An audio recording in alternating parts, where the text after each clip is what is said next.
Good afternoon.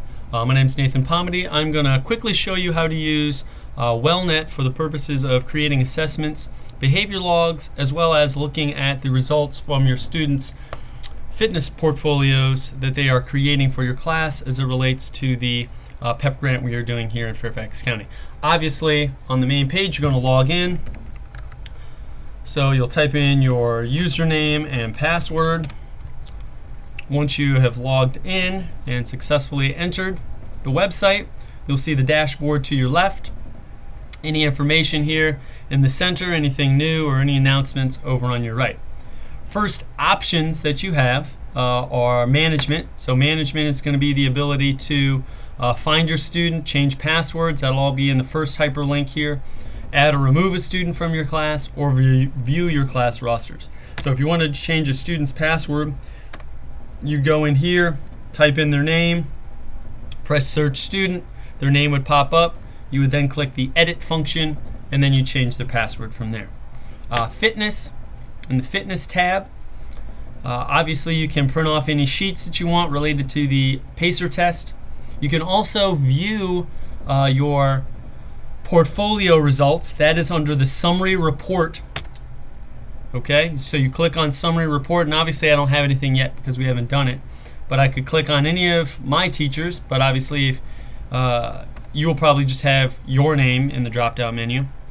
Okay, you could click on the section, click on the period that you teach, and then obviously the phase, so the pre, the goal, the mid, and the post phase. Okay, and then obviously check the year, search the class, and the results would come below this blue box here.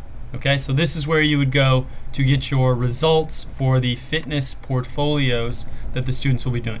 You do not have to create the fitness portfolios. Those are done for you, and the students are supposed to get on and access those on their own.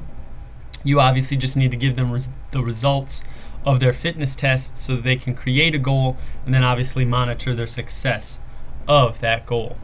Okay, moving on. Assessments, another key component for the 7th and 9th graders.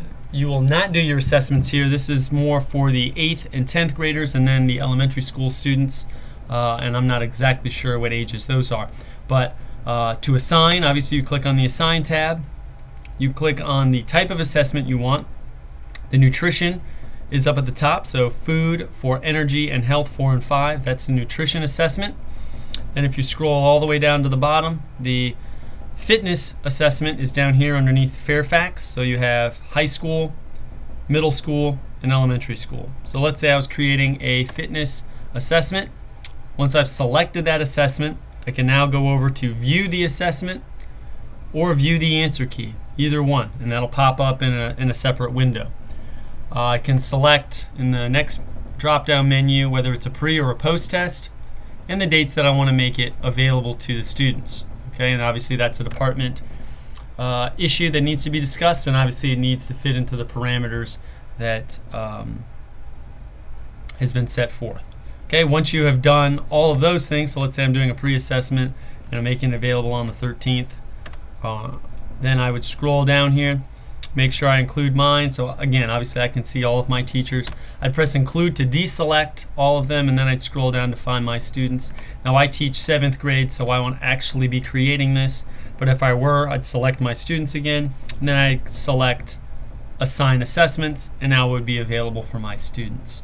Okay, again, you can go to edit your assessment if you put the wrong date in and you want to change it. So you could click here, okay, and then you go up to the top, click the type of assessment you want to change, whether it's pre or post, select the class, and then you could go through and edit it. If you wanted to delete assessment, same thing, along the top, click the assessment, pre or post, what period, and you could delete that assessment if need be. All right, the other important item for you is behavior log. So if you click on the behavior log tab, again, scroll back up to the top, click on assign. Once you have assigned, once you've clicked on that, you can see all the different logs that you're going to have to do. Okay, and then the windows, whether it's first window, second window, third window, so on and so forth. So first log that we have to do this year is the hydration log. So I will select the hydration log. It should be on hydration log number 1. It's the only one you're going to have to do. And then you select the dates you want to make it available. So the date it needs to be available is the 8th of October through the 10th of October. So now I've made it available. Again, I would just select mine. So I would go to include, unselect all of the teachers, go down to mine. Again, I've already done this, so I'm not actually going to do it because it's going to come up with an error. But I would select mine, and then I would click on Assign Behavior Log. Once that's done, if I wanted to assign another one, then I would move on to the next behavior log that I wanted to do. So as an example, the next one is the sleep log that we have to do. So I go down to sleep log, make sure it's on 1, click the dates that needs to be done, which is in November. So I would click there, November 10th through the 14th. Okay, and same thing, I make sure my students are the ones selected in my class, and then I click Assign Behavior Log. Other things that are available to you, the surveys and online learning isn't really essential for you to know and understand.